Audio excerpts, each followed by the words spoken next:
गुरुदेव भगवान की जय। प्यारे कृष्ण कन्हैया लाल की जय। श्रीमद् भगवद गीता यथारूप गीतोपनिषद अध्याय 2 चल रहा है। गीता का सार 50 श्लोक हो चुके हैं। आज 51वें श्लोक से कर्मजं बुद्धि युक्ता ही फलं त्यक्त्वा मनीषिणः जन्मबन्ध विनिर्मुक्ताः पदम गच्छन्त्यनामयम्। इस तरह भगवत भक्ति में लगे रहकर बड़े बड़े ऋषि मुनि अथवा भक्तगण अपने आप को इस भौतिक संसार में कर्मों के फलों से मुक्त कर लेते हैं। इस प्रकार वे जन्म मृत्यु के चक्र से छूट जाते हैं और भगवान के पास जाकर उस अवस्था को प्राप्त करते हैं जो समस्त दुखों के परे है। तात्पर्य, मुक्त जीवों का संबंध उस स्थान से होता है जहाँ भौतिक कष्ट नहीं होते। भागवत में कहा गया है, समाश्रिता ये पद पल्लवम प्लवम महत्पदम पुण्य यशो मुरारेः भवाम्बुधिर्वत्स पदम परम पदम पदम पदम यद विपदाम न तेषाम। जिसने उन भगवान के चरण कमल रूपी नाव को ग्रहण कर लिया है जो दृश्य जगत के आश्रय हैं और मुकुंद नाम से विख्यात है, अर्थात मुक्ति के दाता हैं, उसके लिए यह भवसागर गोखुर के समाये जल के समान है। उसका लक्ष्य परम पदम है, अर्थात वह स्थान जहाँ भौतिक कष्ट नहीं है या कि वैकुंठ है। वह स्थान नहीं जहाँ पद पद पर संकट हो। अज्ञानवश मनुष्य यह नहीं समझ पाता कि यह भौतिक जगत ऐसा दुखमय स्थान है जहाँ पद पद पर संकट है। केवल अज्ञानवश अल्पज्ञानी पुरुष यह सोचकर कि कर्मों से वे सुखी रह सकेंगे, सकाम कर्म करते हुए स्थिति को सहन करते हैं। उन्हें यह ज्ञात नहीं है कि इस संसार में कहीं भी कोई भी शरीर दुखों से रहित नहीं है। संसार में सर्वत्र जीवन के दुख, जन्म मृत्यु, जरा तथा व्याधि विद्यमान है, किंतु जो अपने वास्तविक स्वरूप को समझ लेता है और इस प्रकार भगवान की स्थिति को समझ लेता है, वही भगवान की प्रेमा भक्ति में लगता है। फलस्वरूप वह वैकुंठ लोक जाने का अधिकारी बन जाता है, जहाँ ना तो भौतिक कष्टमय जीवन है, ना ही काल का प्रभाव तथा मृत्यु है। अपने स्वरूप को जानने का अर्थ है भगवान की अलौकिक स्थिति को भी जान लेना। जो भ्रमवश यह सोचता है कि जीव की स्थिति तथा भगवान की स्थिति एक समान है, उसे समझो कि वह अंधकार में है और स्वयं भगवत भक्ति करने में असमर्थ है।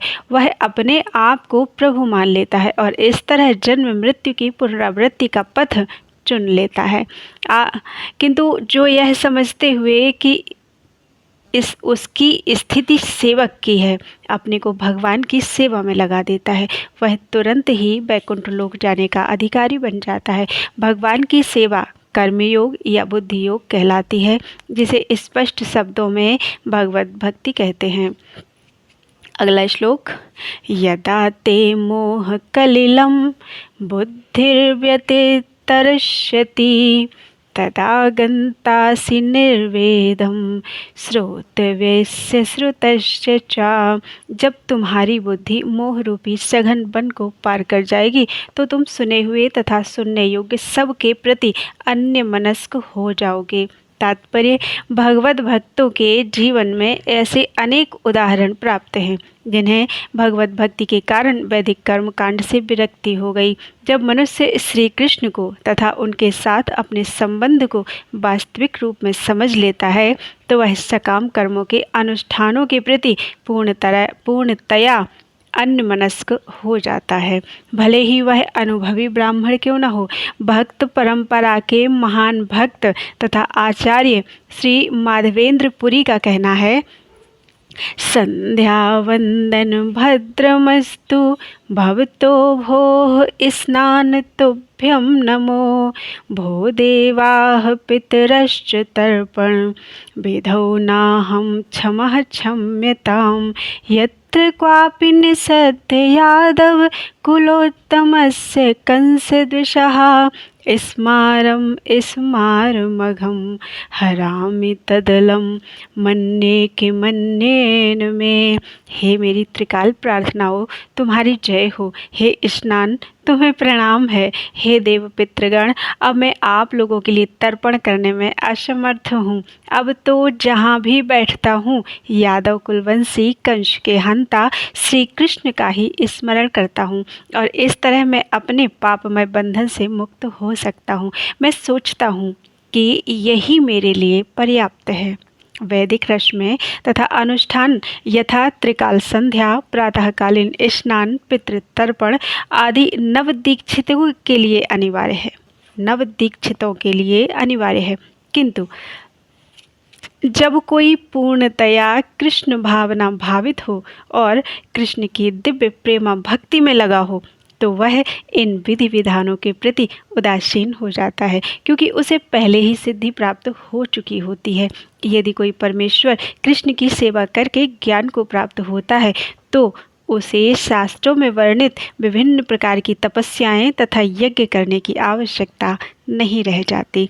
इसी प्रकार जो यह नहीं समझता कि वेदों का उद्देश्य कृष्ण तक पहुंचना है और अपने आप को अनुष्ठान आदि में व्यस्त रखता है, वह केवल अपना समय नष्ट करता है। कृष्ण भावना भावित व्यक्ति शब्द ब्रह्म की सीमा या वेदों तथा उपनिषदों की परिधि को भी लांघ जाते हैं। अगला श्लोक। श्रुति विप्रतिपन्ना ते यदा स्थास्यति निश्चला समाधावचला बुद्धिस् तदा योगम वाप्स्यसि। जब तुम्हारा मन वेदों की अलंकारमयी भाषा से विचलित ना हो और वह आत्म साक्षात्कार की समाधि में स्थिर हो जाए तब तुम्हें दिव्य चेतना प्राप्त हो जाएगी। तात्पर्य, कोई समाधि में है। इस कथन का अर्थ यह होता है कि वह पूर्णतया कृष्ण भावना भावित है, अर्थात उसने पूर्ण समाधि में ब्रह्म, परमात्मा तथा भगवान को प्राप्त कर लिया है। आत्म साक्षात्कार की सर्वोच्च सिद्धि यह जान लेना है कि मनुष्य कृष्ण का शाश्वत दास है और उसका एकमात्र कर्तव्य कृष्ण भावनामृत में अपने सारे कर्म करना है। कृष्ण भावना भावित व्यक्ति या भगवान के एकनिष्ठ भक्त को ना तो वेदों की अलंकारमयी वाणी से विचलित होना चाहिए, ना ही स्वर्ग जाने के उद्देश्य से सकाम कर्मों में प्रवृत्त होना चाहिए। कृष्ण भावनामृत में मनुष्य कृष्ण के सान्निध्य में रहता है और कृष्ण से प्राप्त सारे आदेश उस दिव्य अवस्था में समझे जा सकते हैं। ऐसे कार्यों के परिणाम स्वरूप निश्चयात्मक ज्ञान की प्राप्ति निश्चित है। उसे कृष्ण या उसके प्रतिनिधि गुरु की आज्ञाओं का पालन मात्र करना होगा। अगला श्लोक। अर्जुन उवाच स्थित प्रज्ञस्य का भाषा समाधिस्थस्य केशव स्थितधीः किं प्रभाषेत किमासीत ब्रजेत किम। अर्जुन ने कहा, हे कृष्ण, अध्यात्म में लीन चेतना वाले व्यक्ति के अर्थात स्थित प्रज्ञ के क्या लक्षण हैं, वह कैसे बोलता है तथा उसकी भाषा क्या है, वह किस तरह बैठता और चलता है।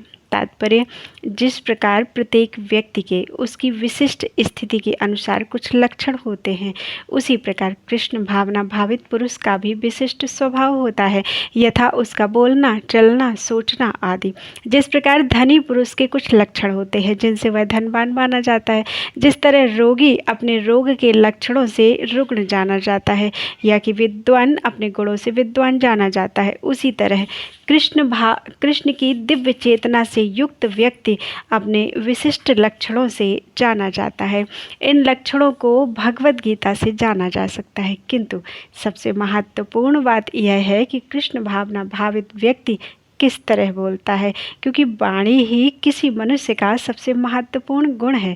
कहा जाता है कि मूर्ख का पता तब तक नहीं लगता जब तक वह बोलता नहीं। एक बने ठने मूर्ख को तब तक नहीं पहचाना जा सकता जब तक वह बोले नहीं, किंतु बोलते ही उसका यथार्थ रूप प्रकट हो जाता है।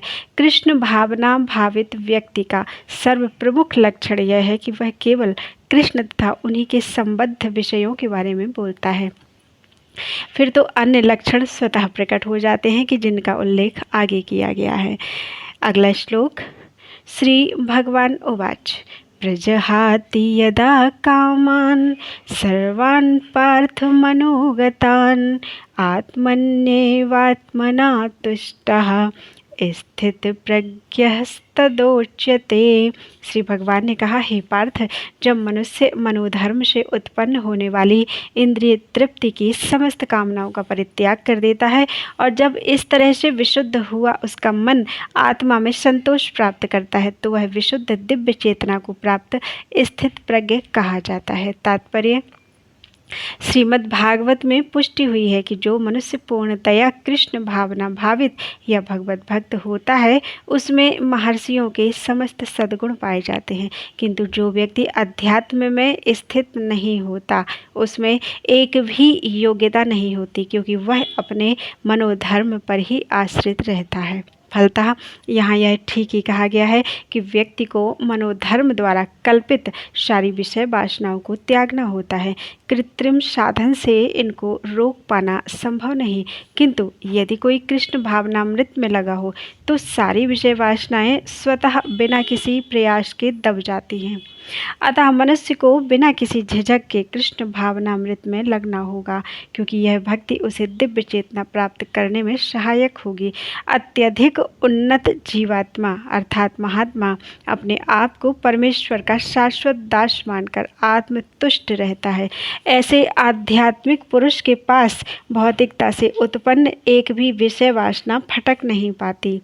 वह अपने को निरंतर भगवान का सेवक मानते हुए सहज रूप में सदैव प्रसन्न रहता है। अगला श्लोक, दुखेश्व अनुद्विग्न मनः दुखेष्वनुद्विग्न मनाः सुखेषु विगत स्पृहः वीतराग भय क्रोधः स्थित धीर मुनिरुच्यते। जो त्रैतापों के होने पर भी मन में विचलित नहीं होता अथवा सुख में प्रसन्न नहीं होता और जो आसक्ति भय तथा क्रोध से मुक्त है वह स्थिर मन वाला मुनि कहलाता है। मुनि शब्द का अर्थ है वह जो शुष्क चिंतन के लिए मन को अनेक प्रकार से उद्वेलित करे किंतु किसी तथ्य पर ना पहुंच सके। कहा जाता है कि प्रत्येक मुनि का अपना अपना दृष्टिकोण होता है और जब तक एक मुनि अन्य मुनियों से भिन्न ना हो तब तक उसे वास्तविक मुनि नहीं कहा जा सकता। न चासार विषयस्य मतम न भिन्नम। महाभारत वन पर्व। किंतु जिस स्थित धी मुनि का भगवान ने यहाँ उल्लेख किया है वह सामान्य मुनि से भिन्न है।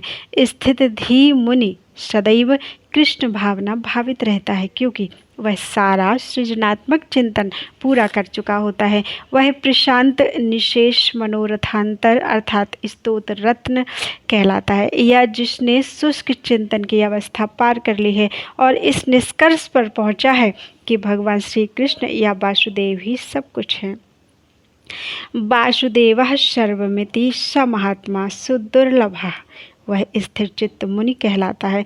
ऐसा कृष्ण भावना भावित व्यक्ति तीनों तापों के संघात से तनिक भी विचलित नहीं होता क्योंकि वह इन कष्टों को अर्थात तापों को भगवत कृपा के रूप में लेता है और पूर्व पापों के कारण अपने को अधिक कष्ट के लिए योग्य मानता है और वह देखता है कि उसके सारे दुख भगवत कृपा से रंच मात्र रह जाते हैं। इसी प्रकार जब वह सुखी होता है तो अपने को सुख के लिए अयोग्य मानकर इसका भी श्रेय भगवान को देता है। वह सोचता है कि भगवत कृपा से ही वह ऐसी सुखद स्थिति में है और भगवान की सेवा और अच्छी तरह से कर सकता है और भगवान की सेवा के लिए तो वह सदैव साहस करने के लिए सन्नद्ध रहता है।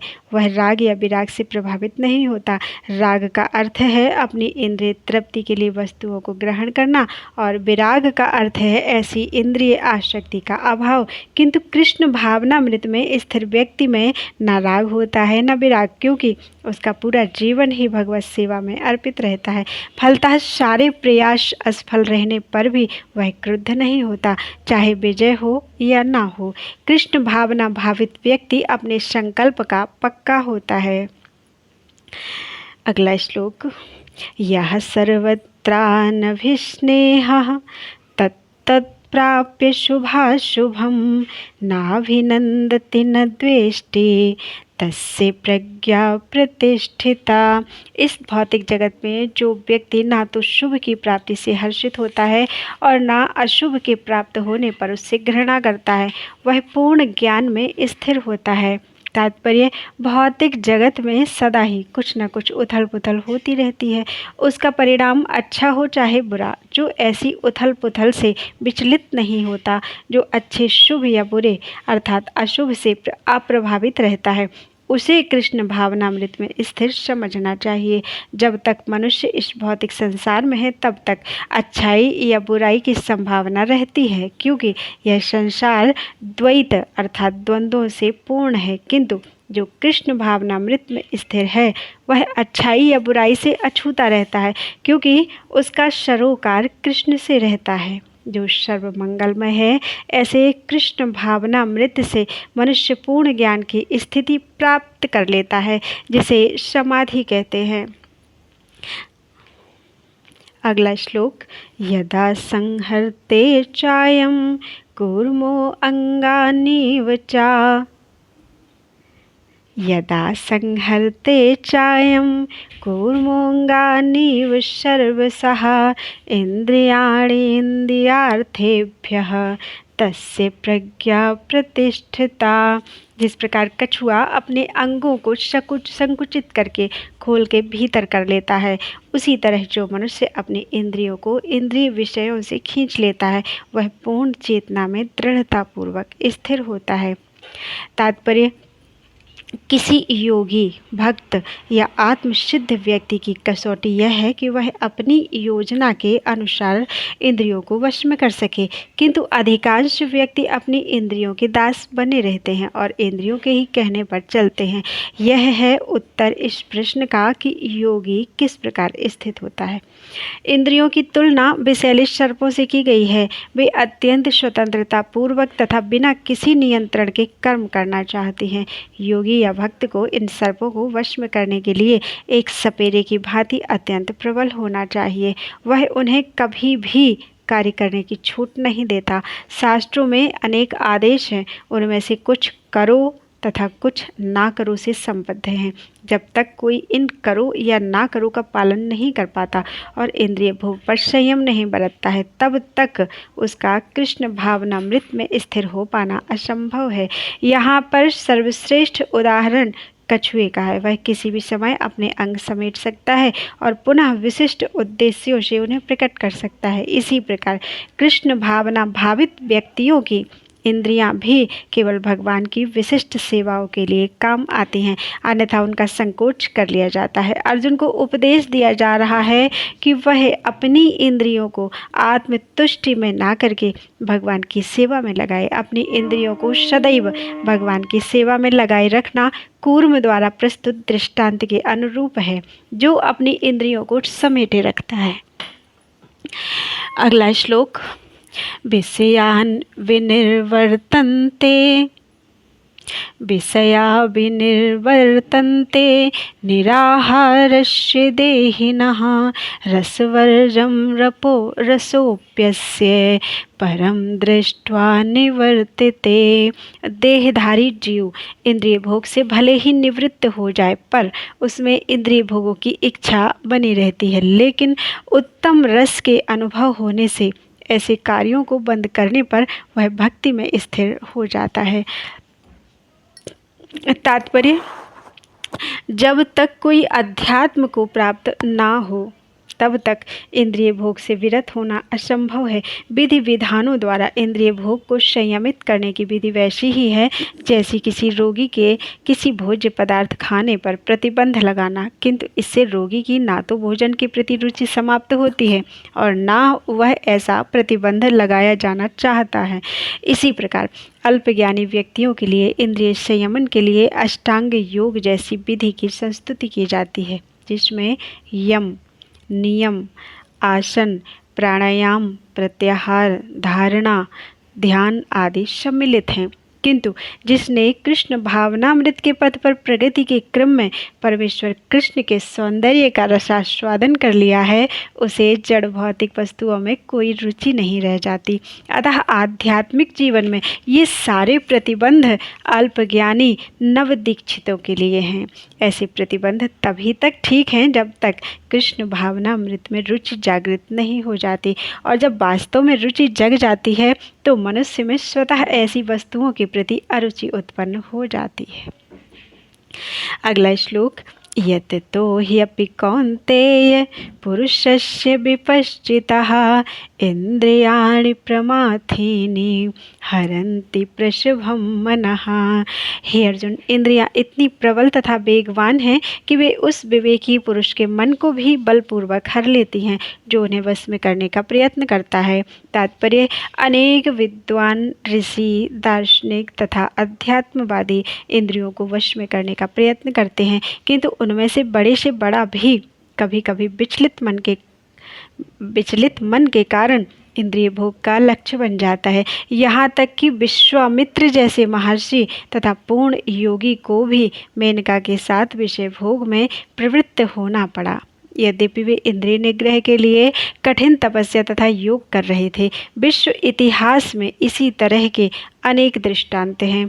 अतः पूर्णतया कृष्ण भावना भावित हुए बिना मन तथा इंद्रियों को वश में कर सकना अत्यंत कठिन है।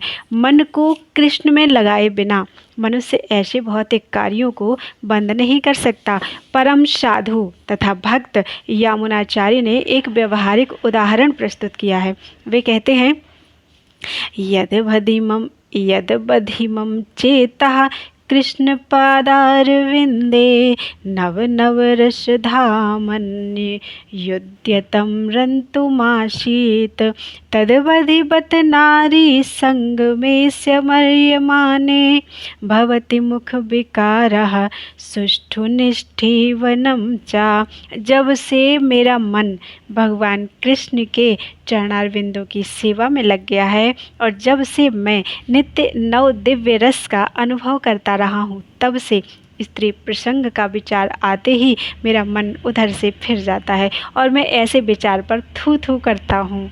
कृष्ण भावनामृत इतनी दिव्य सुंदर वस्तु है कि इसके प्रभाव से भौतिक भोग स्वतः नीरस हो जाता है। यह वैसा ही है जैसे कोई भूखा मनुष्य प्रचुर मात्रा में पुष्टिदायक भोजन करके अपनी भूख मिटा ले। महाराज अम्बरीश भी परम योगी दुर्वासा मुनि पर इसीलिए विजय पा सके क्योंकि उनका मन निरंतर कृष्ण भावनामृत में लगा रहता था। सा वै मनः कृष्ण पदारविंदयोः बचांसि वैकुंठ गुणानुवर्णने।